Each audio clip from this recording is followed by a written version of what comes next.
নমস্কার বন্ধুরা, কেমন আছো সবাই? আবার একটি ভিউ পয়েন্ট তোমাদের দেখাবো বলে আবার চলে এলাম। কাঞ্চনজঙ্ঘার ভিউ পয়েন্টটি খুবই সুন্দরভাবে এখান থেকে পরিলক্ষিত হলো।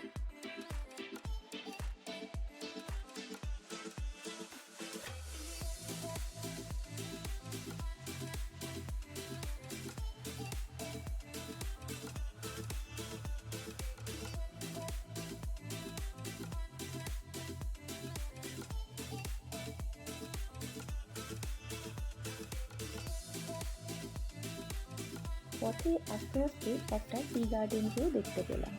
সেখানে দাঁড়িয়ে পাহাড়ি ড্রেস করে ফটোশ্যুট করা যায় বা যে যেমন খুশি এনজয় করতে পারে।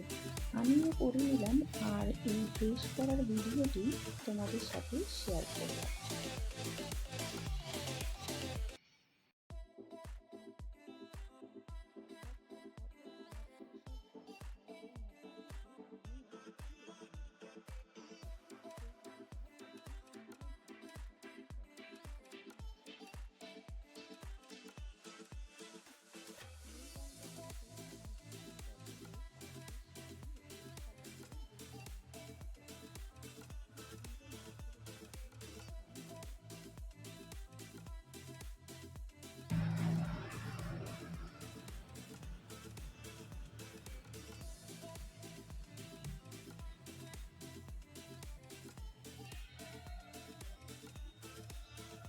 ঘাগরাটা বেশ অনেকটাই বড় ছিল, যে আমার সাইজ অনুযায়ী।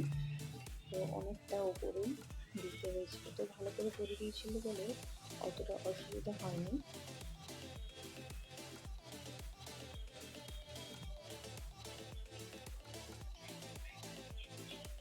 এবার এটা একটা শাড়ির মতো, জাস্ট ফিতে সব দেওয়াই আছে, বেঁধে দেওয়া, শাড়ি স্টাইলে লাগছে আর কি।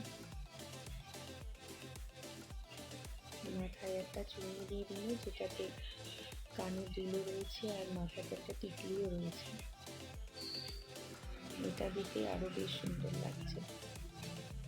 এর সাথে সবুজ কালারের একটা হার পরিয়ে দিয়েছিল, কিন্তু সেটা মানাচ্ছে না ঠিক, তাই ব্ল্যাক কালারটাই পরলাম।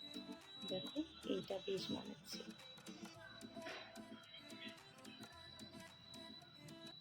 এবার পরই তো আসল কাজ বাকি।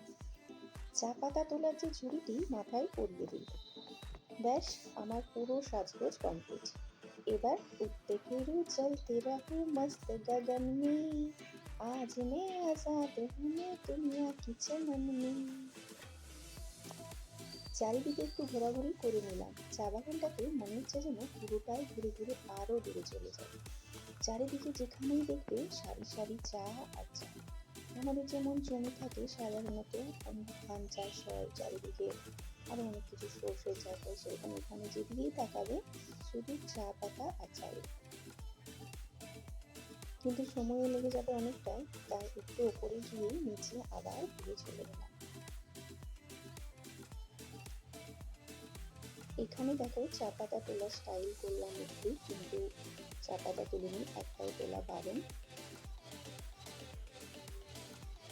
ঘুরে ঘুরে হয়রান হয়ে বসে পড়লাম, তবে বেশ মজা লাগলো চেষ্টা করি। তাহলে কেমন লাগলো তোমাদের পুরো ভিডিওটি অবশ্যই লাইক কমেন্ট দিয়ে জানিও, আর চ্যানেলটি সাবস্ক্রাইব করে নিও, যাতে পরবর্তী ব্লগে খুব শীঘ্রই আবার তোমাদের সাথে দেখা হয়।